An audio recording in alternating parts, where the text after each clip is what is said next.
Buddy. Thanks. I hate that. How's it going? Thanks for stopping by. Welcome to the Nowhere to Go But Up podcast. I'm your host, Sean Dustin.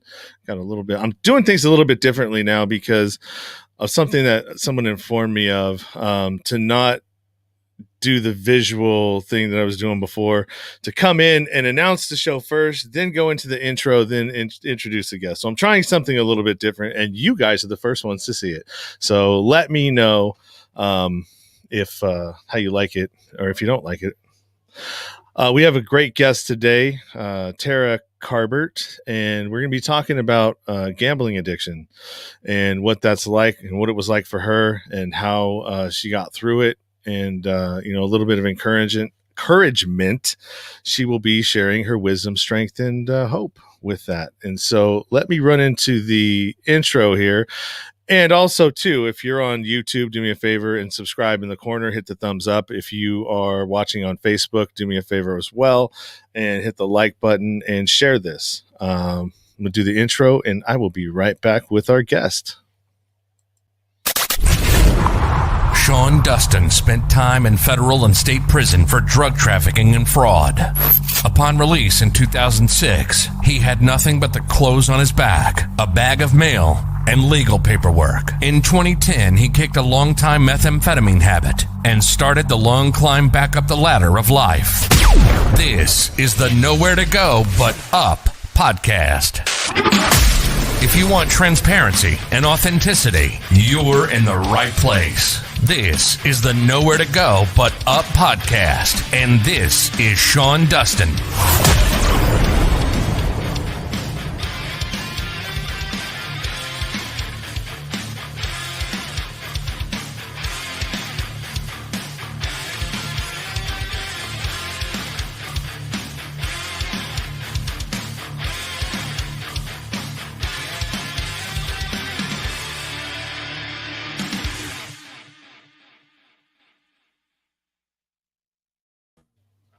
Hey, we're back. Hey.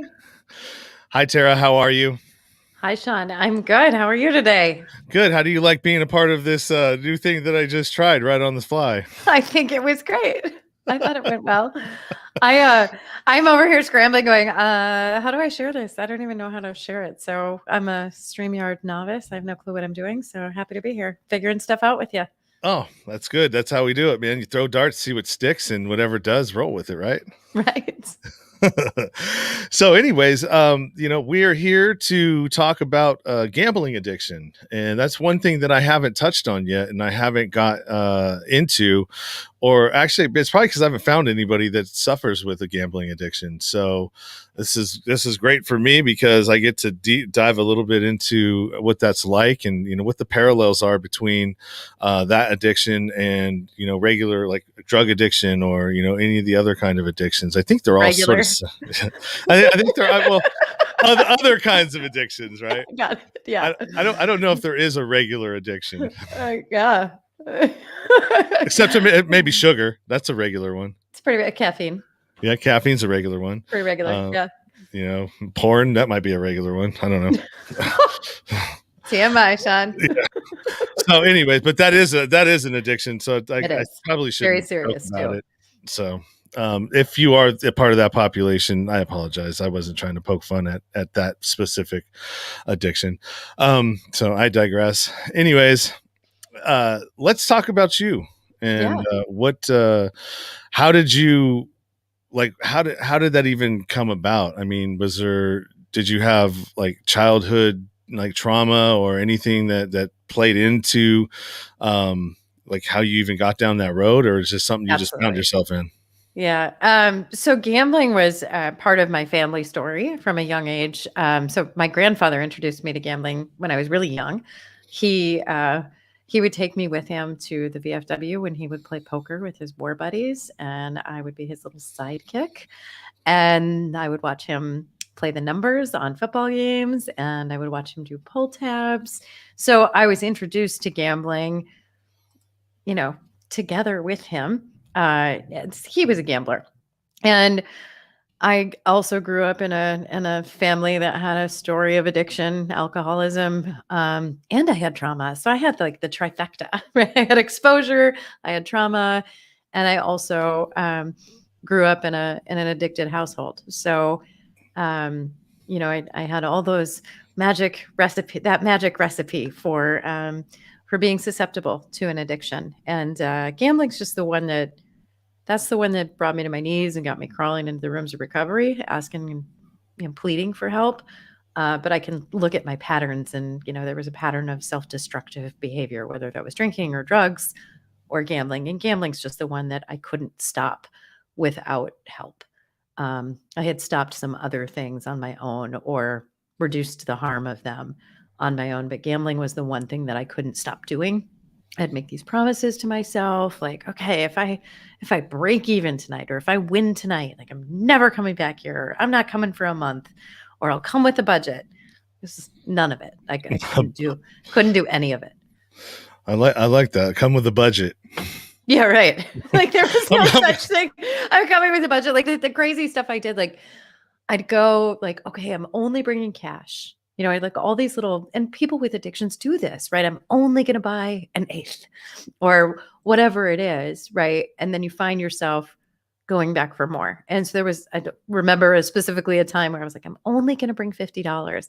I brought my $50. I lost it very quickly. I drove all the way back home to get the debit card, to go to the cash machine, to get more money. There was no such thing as a budget. Yeah, no, I did get into gambling a little bit. I had a couple of times when I gambled all my money away, and I had to ask my mom, hey, I need some cash because basically I screwed up. I went and I don't know if I was on anything. I probably was, because meth and gambling go hand in hand. That's for sure. Like, and sitting at the slot machines, and like, there's these bingo ones in California at the Indian casinos where like I would go in there at 2 o'clock, 3 o'clock, in the morning, and you just see all of the tweakers on the machine just pop, pop, pop, pop, pop, pop, pop. What I mean? It's just I do know what you mean. Yeah. I mean, where else can you go 24 hours a day? Not very many places. You can go to a casino 24 hours a day. And yeah, I found myself in there plenty of times. And I would always stop, because it used to make me super angry every time I lost, right? And I would get pissed. And at yourself or at the casino? I think at both, at the casino, because they stole my money. Of course they did. You had nothing to do with that. Nope. They stole my money, and then I get mad at me because I kept giving it to them. Yeah.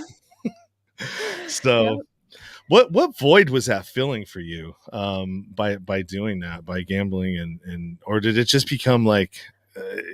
At first it filled a void, and then it just became an obsession. And then once you lost, you're like, God damn it, I know I can win because you've done it before.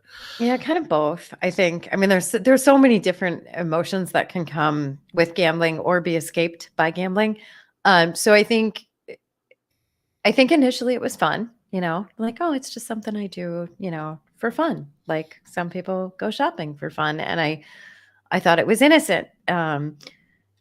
And it evolved into, being something that I had to do instead of something that I wanted to do. When I think about like the void it filled, there's some critical moments in my story where the gambling escalated. And one of those was after my grandmother died. And when my grandpa passed away when I was 16 or 15. I always forget which year it was. 2001. So I was 15. I can do math. And when she passed away, for years before that, going to the casino together was something the two of us did. And so I kind of fell into a bit of a trap where when I was there, I kind of felt like I was with her. And then, I had a couple pretty significant wins. And so kind of like the same thing the first time you smoke weed or this first time you do coke or whatever, right? It's like there's never that same high. The intensity of that high is never quite the same. And you're kind of always chasing that feeling of elation and ecstasy and freedom and all the things that can come from using something. And so that, that cycle, like there was never then a big enough win, because nothing was as big as that one big win. And I always thought, well, it's possible. You asked about voids and like what I was feeling. I think I was escaping feelings that I had never coped with. So being alone with myself was not something I could easily do. My internal chatter was, lots of messages of how I was fucking up my life. And then I was going and doing more of that.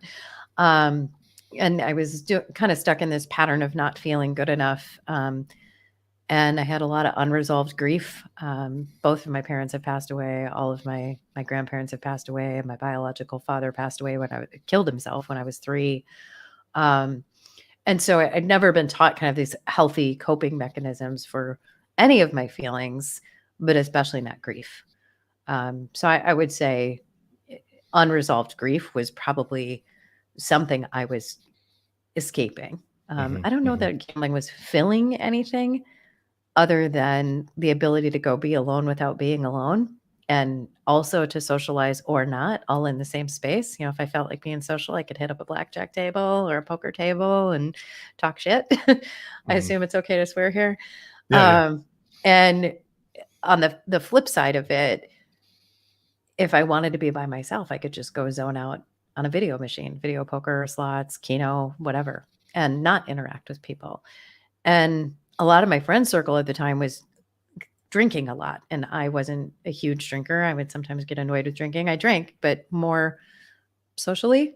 And so there'd be a certain point in the evening where I'd be like, okay, bye, drunk people. Like, I'm going to go home. Home was the casino. And then I'd leave them and go to the casino and gamble for hours and hours longer while they were probably doing some after party activity or whatever. Yeah, that's it's so when you were doing that, when you would escape away from that group and then go into your, like, that's where you were hiding. That was like, you're in your space where that's your I don't know, you know what I'm talking about, right? Yeah, it was like a secret too. Like no one knew. I mean, they knew that I was someone who loved to gamble, but I mean, they didn't know that I was leaving what I was doing with them to go be by myself at a casino. This other part of you that nobody knows about.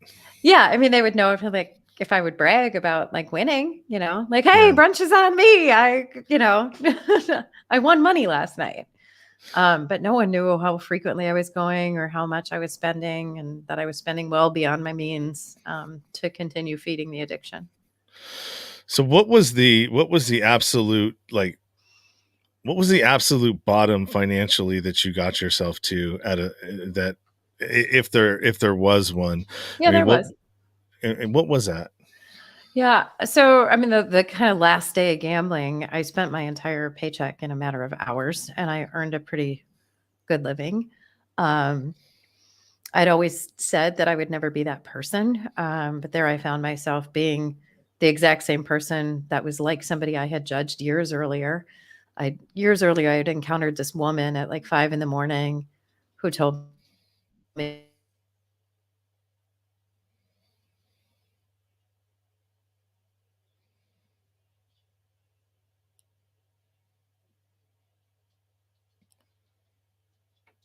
if you end up going out, come back in. Looks like we lost her for a second.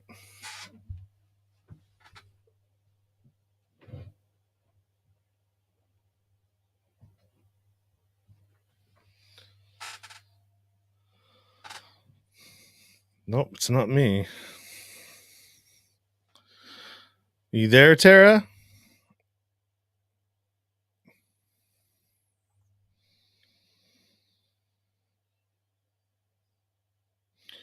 All right, so we're going to have to bring her back in. If you're watching, she got off for a second. Need to get her back in here. We're talking about gambling and a gambling addiction with Terra and she has dropped off. There she is. She's back again. Sorry Yeah, about no, that's okay. You dropped off for a second. We'll get right back into what you were saying, but first of all, let me just let everybody know, for the listeners who are listening on the podcast platforms, once this goes, if you're listening to this and this brings up any kind of triggers for you or feelings that may make you want to relapse into your addiction of gambling or whatever it may be, call Gamblers Anonymous. That's a name, one of the ones that we have up on the screen right now, and that is 1-888 GAHELPS. That's 1-888 GAHELPS. And then the other one that we have is a national hotline for gamblers awareness. And that's the Gamblers Awareness National Hotline. The number for that is 1-800-522-4700. That's 1-800-522-4700. And so if you're struggling with anything, and if you're struggling with another kind of addiction, seek out a national helpline for that as well. I have a bunch of them up here in my thing, but I don't think any of them are pertain to this. So that's what I would do if I were you. And if you need to take a pause and back out of this and revisit it at another time, then I understand that as well. You got to do everything you can to take care of yourself in situations like this, especially when you get triggered. So that's all I wanted to say about that. That's my public service announcement for the show. And now we can get back. Now we can get back to you, Terra, and what you were talking about prior to that. Yeah, where did I leave off? My last day gambling. You had let's see, spent your entire paycheck. Yeah. And I years earlier had encountered this woman when I was moving from one casino to the other. There was a shuttle bus that would take us between the two. So I'm walking through these bus doors, and there was a woman there, and she asked me for money. And she said, I spent my whole paycheck. I have no way to get home. I took the bus here. The bus left without me. Could you spot me some cab fare? Or can you help? And I don't even remember if I help her, but I remember how I judged her. Like, oh, she's got a problem. And then I end up being this woman who spends her whole paycheck and has a car in the parking lot on a nearly empty tank. No money left. Bank account tapped, credit cards maxed. No reasonable way to get money. I had told anyone who had been lending me money, like, stop lending me money. Like, just don't lend me money. I need to make better choices with my money. I had sold anything that had any value.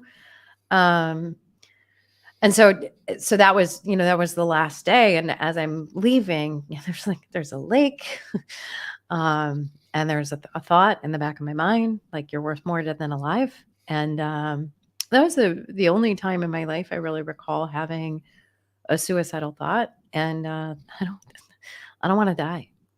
So I went home, and I don't know, after a good couple hours of crying, I called my big brother and told him what I'd been doing and that I needed help. And he was, with love, was like, all right, what's the plan? Before you call our sister, you got to have a plan, because she's a planner. What are you going to do? And I'd witnessed so many people having miraculous transformation through 12-step programs, NAAA, you name it, that I knew that was an option for gamblers as well. So I made a plan. Like, I'm going to go to a meeting every day until I'm comfortable not gambling. And I'm going to have a money accountability partner. I'm going to completely no access to cash. So I lived off of prepaid debit cards to get my groceries and my gasoline for a couple months, and had someone else managing my money, paying my bills with the money that would come in from my wages. So that was it. My son was about to go to college, and I had this mom promise that I was going to help pay for that. And then if I kept going, there was no way I was going to keep that promise, or would I ever get out of the debt I was in without a big win. But I finally figured out that big win wasn't coming ever again. Yeah, that's that big win. That's what we all keep chasing, that big win, that big rush, that big thing that never comes, and that's, if it does, we just give it right back anyway. So I did. have you tallied up like the amount of money that that Yeah. the total amount of which you've probably squandered? Yeah. And I think like I'm always cautious about talking amounts because $1 to me is a different to someone else, but I can equate it. It was nearly a year's worth of my salary over the course of several years. But unique to our program, that's part of our fourth step work. Mm-hmm. We have to do a financial inventory too, and I had the fun accelerated version of that because the IRS was kind of saying, "Hey, what's up? What's up with this? You won?" I'm like, I didn't win shit. Like, Yeah, right. I did not win. I don't know what you like. Yeah, they said I won, but hold up. I got to show you how much I lost. So I painstakingly, line by line, went through years of bank statements and I figured out from what I could the cash withdrawals, the e-checks, the cash advances on the credit cards, and totaled it up. And yeah, it's about a year's worth of salary. Wow, and you had a kid at this during this whole thing too, right? I did. And Yeah. so how was, I mean, that probably would have, thinking about the shame and the guilt, and was he old? It was, you have a son, right? I have Like a she son. said. He's 22 now. Yeah. And when he were going through that, was he still at home or was he? Yep. Yeah, he was still home. I actually stopped gambling his senior year in high school. And the worst of it was in his last few years at home, and that's really when my addiction was accelerating. I mean, it had been there a long time, but that's when it was getting really, really bad. Where I didn't even want to go a couple days without going to the casino or playing pull tabs or doing some kind of gambling activity. So he, I think he knew. And I think the mom shame, the mom guilt that comes with like the things I could have paid for, could have invested in for him, with him. I just thought about baseball and like private coaching lessons and like telling him essentially a lie. We can't afford it. I mean, the reason we couldn't afford it is because I racked up all this debt, and I mean, just the maintenance on my debt was enough to make it that I couldn't justify, if you will, the investment in some of those things. Meanwhile, still gambling. Meanwhile, still wasting money on gambling. And I think about like vacations. Like we went on a road trip. He and I went on a road trip from here to the Grand Canyon.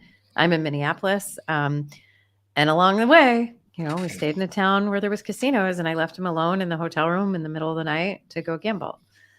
He was old enough to take care of himself, so there wasn't that element of safety risk, but that's lost quality time. I remember getting excited when he'd go to a friend's because that meant I could go to the casino. And there was kind of this two worlds, that I lived in, like good mom, good employee, and compulsive gambler. Yeah, that's got to be tough, man. When you think Yeah, back high about functioning, right? Yeah, no one can smell gambling on your breath. it. No, Nope. pretty invisible. Well, thank you for being so transparent and honest. I know I could tell from your listening to your voice that you were, it's not easy for you to talk about it still. That there's emotion right underneath there. For sure. That mom shame runs deep. I'm working on that one. Yeah. I got it too, man. It happens to me as well. It's just right there, right under the surface. All you have to do is just flick it hard enough, and woo, there it goes. Yeah, It's gone. yeah. Waterworks, like, yeah. But that when we can express that and when we let that go, that's that toxic, pain that's inside that we let 100%. out. It's part of the healing. Yeah. And the more you can do that, the faster you can heal from it. And the more we talk through these things, the more that we take the power away from them. Right. 100. Yes. So much so. Yeah. And so I think that's where you and I kind of align, because I think you listened to me tell that in a room, and that's kind of like how we connected. Yeah. Kind of clicked on that, right? Like we can't, like, holding pain never served us as addicts, right? Mm-hmm. Or running from the pain or escaping the pain. So how can I get comfortable sitting with it? And how can I choose not to run from it and like recognize like this is this is a signal that this thing needs your attention and needs your unconditional love of yourself to accept yourself fully, right? And it takes time to work through it, but I've really, like, the more I grow in my recovery, the better I'm getting at that, right? And like, oh, okay, that's a thing you did, and you still have regret about it, and that's pretty normal that you have regret. Like, how do we make the next right decision so we're not creating new regrets? Yeah, absolutely. So what are some of the things that you do? I know that you had mentioned prior that you with the prepaid cards to keep yourself without having cash at your disposal. Yep. That was some things that you were doing to mitigate, that whatever you want to call it, the risk of relapse. What are some of the other things that have helped you along the way to try and maybe not the financial type of trip ups that there are, but what about the emotional trip ups that put us into that space of, I just need something to get out of whatever it is that I'm struggling with? Yeah. So, one of the first things that I did, was create a project for myself. So, I was kind of doing a little self-exploration, like, okay, if if you're leaving home to go to the casino because you're trying to escape your thinking, like, obviously you're not ready to just think. So how do you occupy your mind, occupy your hands, and have that opportunity to get out of your head, right? And I was like, I don't like, I go to the casino. Like, what else? There's no answer. There's no other answers. And then I started getting a little curious with myself with the help of a sponsor, right? Like, well, what did you like to do before you were caught up in addiction? What are some things you were interested in when you were younger? What are some things that you enjoyed doing? And, I kind of made this list, and on that list and I mentioned that, part of going to the casino was this like communion, if you will, with my grandmother. And on that list was woodworking, which was something that was kind of communion with my father. And like, no money. Right? So I'm like, well, shit, like, how do you do woodworking when you have no money? So I hustled up some free pallets from people who, worked in warehouses, and I got some free pallets, and I created a project. I built a wall. I built a pallet wall, like a divider wall that had function in my bedroom to be a dividing space between my desk area and my bed. So I could separate a little bit of separation between work and life, because I had roommates moving in and I was losing an office space. So I needed the wall, and I built the wall. And that project took me a few weeks, and it was something to consume an hour, 2 hours of my time in that window right after work is when I was most likely to be like, today sucked. I'm going to go get out of my head.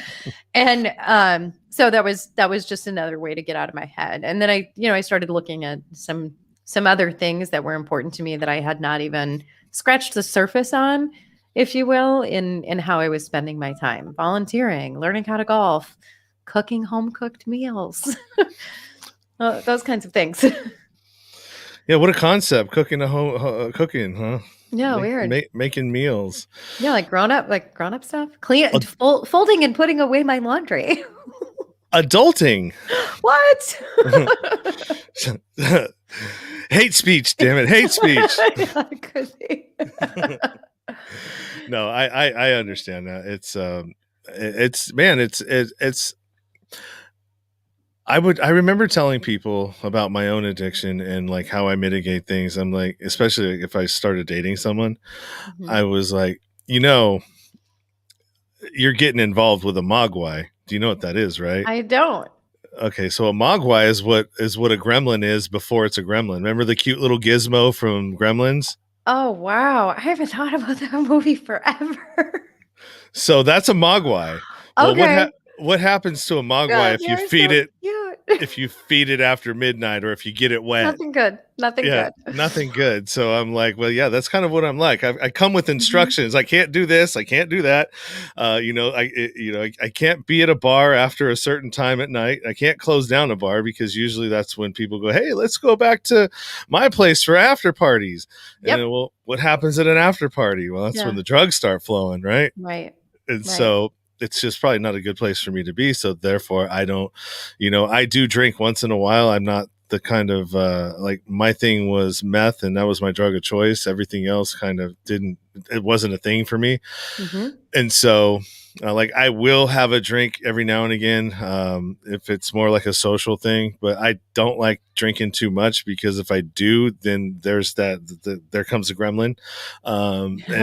So it's like a fine line I have to walk. And most of the time I just choose not to, I just prefer not to drink at all if I can help it. But I don't like it. Gives me a headache immediately most of the times. And so to me, it's just, there's no benefits to it. I very recently stopped drinking for that reason. I was like, what's the upside? Like, if we're talking about nowhere to go but up, like, what's the upside for alcohol in my life? Mm-hmm. And I decided the answer was there wasn't one.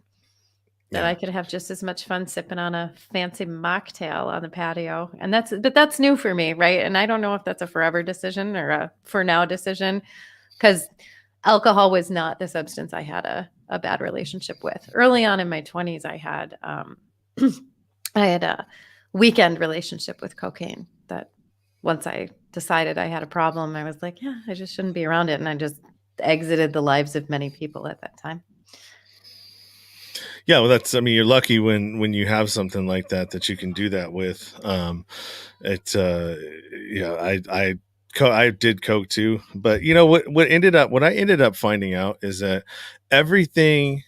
So how I tried to skate around the fact that I had a drug problem was I would be addicted to everything that I was selling. So if I was selling coke, I was doing way more coke than I should have been doing and not making money at it. And so I would switch over, and I'm like, well, I'm going to sell ecstasy. Like a terrible drug dealer. Yeah. I was a barely break even drug dealer. I paid for, I made sure that I didn't get beat up by the guy I was getting it from. But I really wasn't making a lot of money, and it was just more of a show than anything. Sure. But I would just switch substances to sell. So I don't have a cocaine problem because now I have an ecstasy problem. Well, I don't have an ecstasy problem because now I have a problem with GHB. And so it was just this game I would play, right? Mm-hmm. Yeah, it's the things we do to convince ourselves that we don't have a problem. I mean, with gambling, it's such a cyclical thing, right? Because it's win, loss, win, loss, win, loss. I wasn't losing all the time. I was winning intermittently enough that I continued to believe the lie that I would keep winning until I had a series of lose. And I think that's one of the most dangerous things about this addiction. It's like, if I use again, there is the potential that happens, right? So it makes it a bit harder. I don't have that same, I think it's very easy to talk myself out of a substance, right? Like, oh, that could kill you. Like, you could OD, you could be dead. There could be fentanyl in it. You could be dead. Like that's a hard, you could die. Where with gambling, it's like that little voice in the back of your mind always tries to convince you, like, maybe, but what if you won? And it's such bullshit, because there was no such thing as walking out of a casino in the black for me anymore, because I would not stop chasing an even bigger win. That's a good point. That's a great point, because you're right.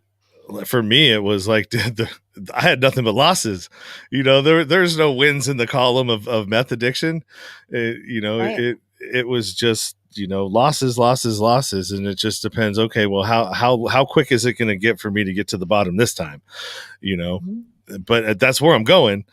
Trust me, I'm not going anywhere else but down. There's nowhere to go but up, and anywhere in that equation.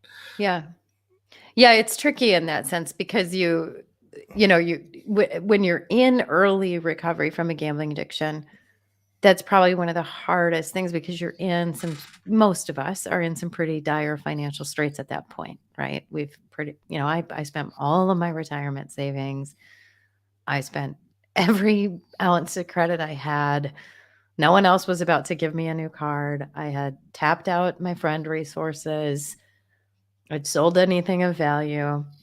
And what was next would have been stealing to feed it, or, continuing to go into a bigger financial hole, maybe not paying on the house. Like, I I paid the mortgage. Good job.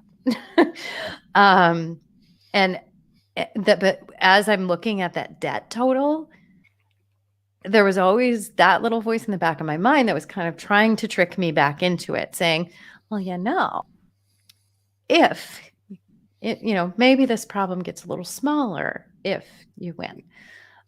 This made it really, really hard in those early days to not think of it that way, which I think was why it was so critical for me not to have access to cash. Mm.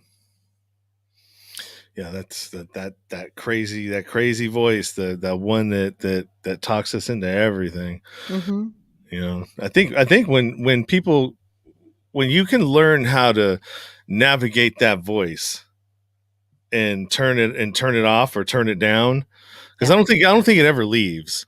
Nope. It's always there, but how loud it gets is dependent on where I'm at. Yeah. in my life, right? Emotionally, have I had enough sleep? Have I, there's all kinds of things that are tied to it. Am I hungry? Angry, lonely, tired? Yeah, I mean, people, they say that, but it's for a reason. I mean, all of those things play a part in how we respond and react to things. And those, whether, like, mental health is perfect name for it, right? Because that's what it is. It is.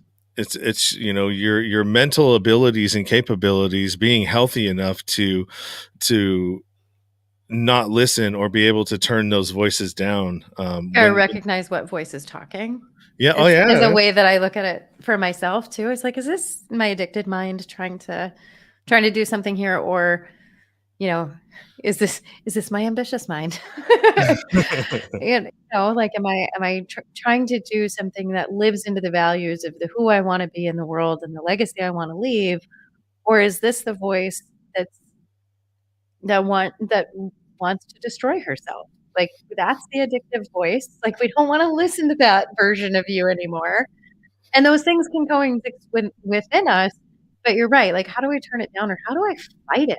Right? Like, you're wrong. And just know with certainty, like, yeah, I don't have to listen to that bullshit anymore. Because look what listening to that voice did. Mm-hmm. Not the life I want. And playing the tape out, and that's what a lot of things we say is like, all right, well, if I do X, then Y is going to happen, and then if that happens, and this happens, and if this happens, and that's going to happen, and if that happens, then it's like, okay, well, I don't want any of that shit to happen, so let's go do something different. Yeah, let's avoid that potential consequence and just not do that thing. Yeah, let's just go read a book then. I mean, it sounds pretty flippin' boring, but I guess the alternative is I don't like that one either. So, right. And this one's free. I already bought the book. Yeah, or somebody lent it to me. I got it from the library.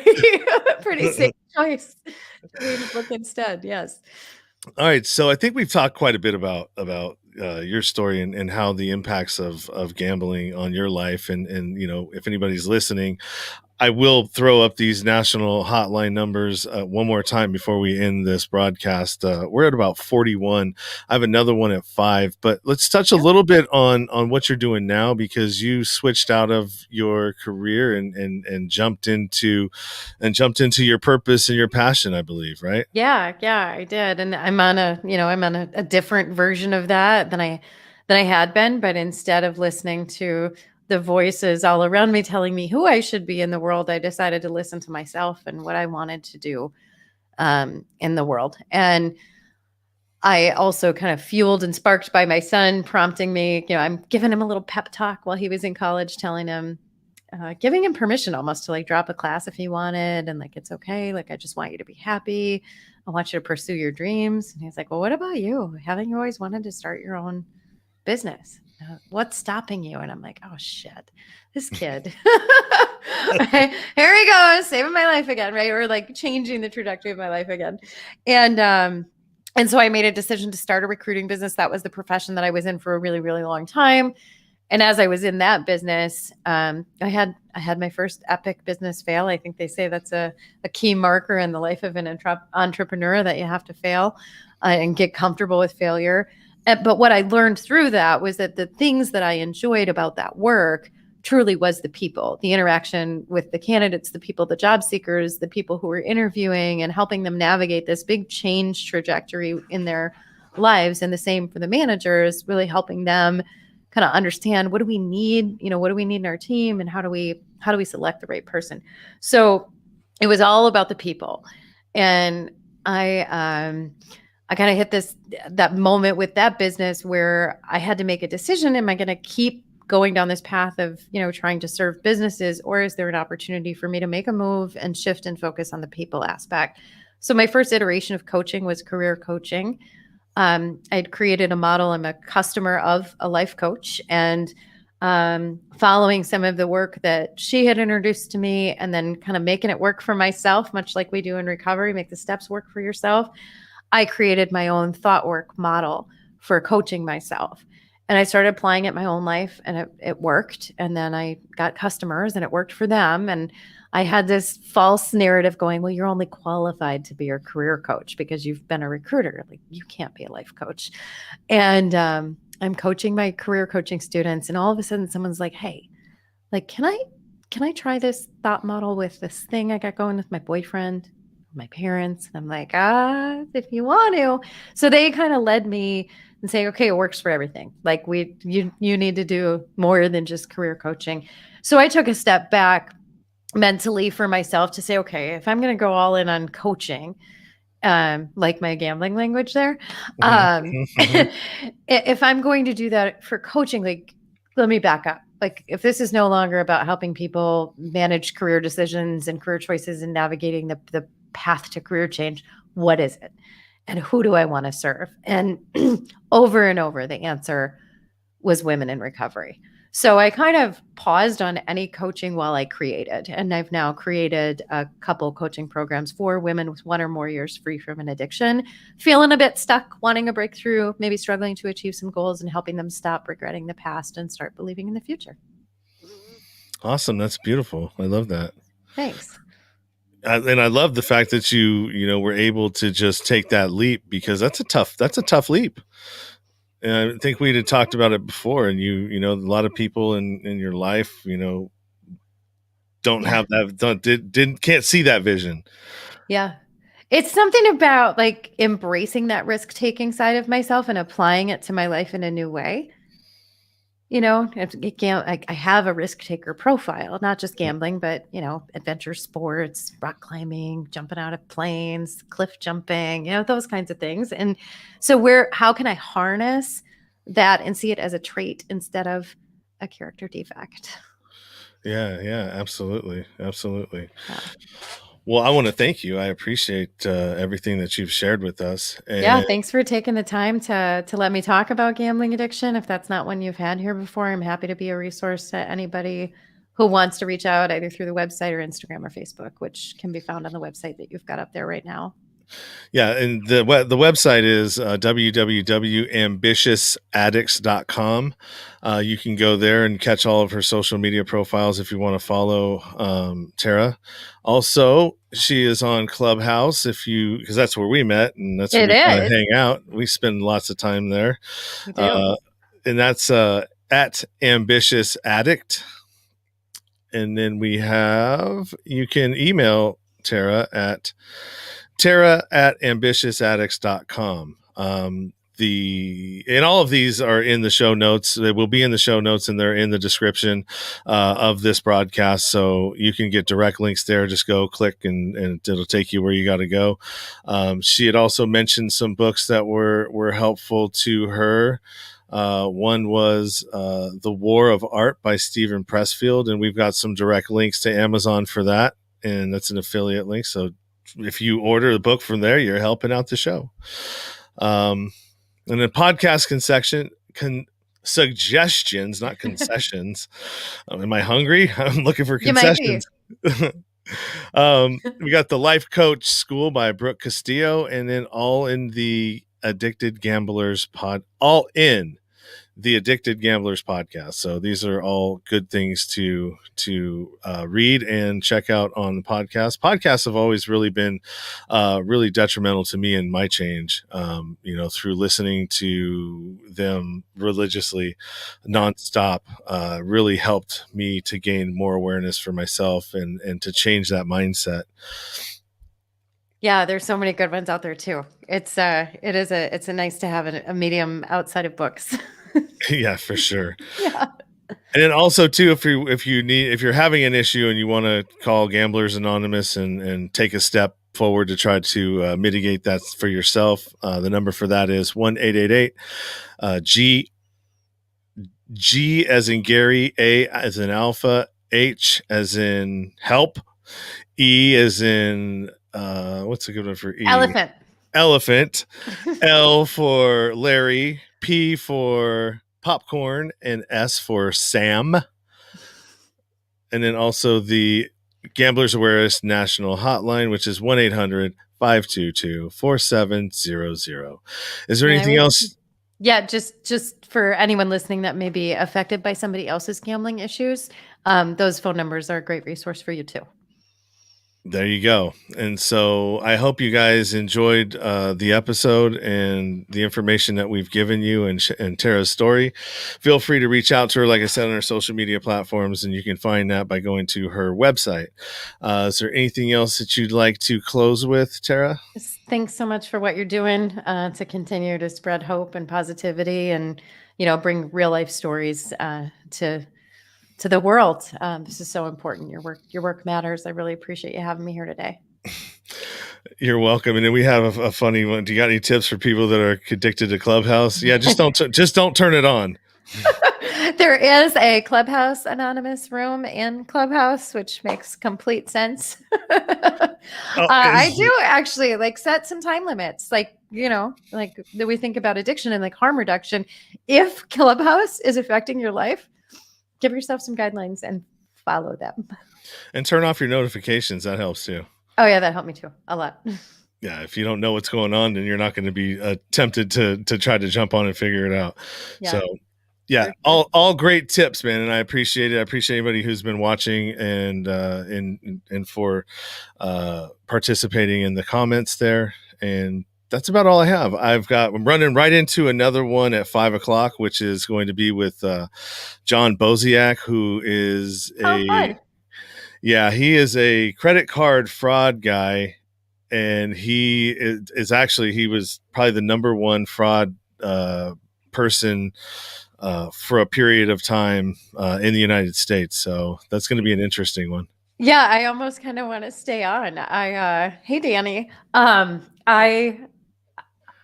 Someone else is trying to connect me with John, and I'm like, I don't know. Is he an addict? Is criminal behavior an addiction? Maybe it is. Have fun talking to him. I'll look forward to seeing it. He's on my list of people to email. I've got a mutual friend who keeps asking, are you going to reach out to John or not? So have fun. He looks like a fun interview. Yeah, he is. He's got a great story. I do this. I did the same thing, just not at his level, but we were both in the same story. We have parallel stories. Cool. Well, I'm looking forward to catching that episode. All right, Tara, I will see you around. I'll reach out to you once these published on the podcast platforms. Give me about a couple weeks, and then I'll send you an email with all the links and all the promotional materials as well, too. Sounds good. Thanks so much, Sean. Have a fantastic rest of your night. I'll probably see you in Clubhouse. All right. Bye-bye. And everybody else, thank you. I appreciate you watching and tuning in, and stay tuned for the next one. I'm going to pull out of this broadcast and start the one immediately following this. So I will see you in a few minutes. You've been listening to the Nowhere to Go But Up podcast. Sean is a single dad, a union blue-collar guy, and he spent time in federal and state prison for drug trafficking and fraud. When he was released from prison in 2006, all he had was the clothes on his back, a bag of mail, and some paperwork. Since then, he's turned his life around and shares the struggles and successes on this podcast. We hope you enjoyed the show, and we hope you were moved. To connect to the show, book a guest guest spot. For merch, Patreon, PayPal, and social media links, go to linktr.ee/nowheretogobutupnow. On Instagram at nowheretogobutupnow. On Twitter at butupnow. On the YouTube channel at Nowhere to Go But Up Podcast. See you next time.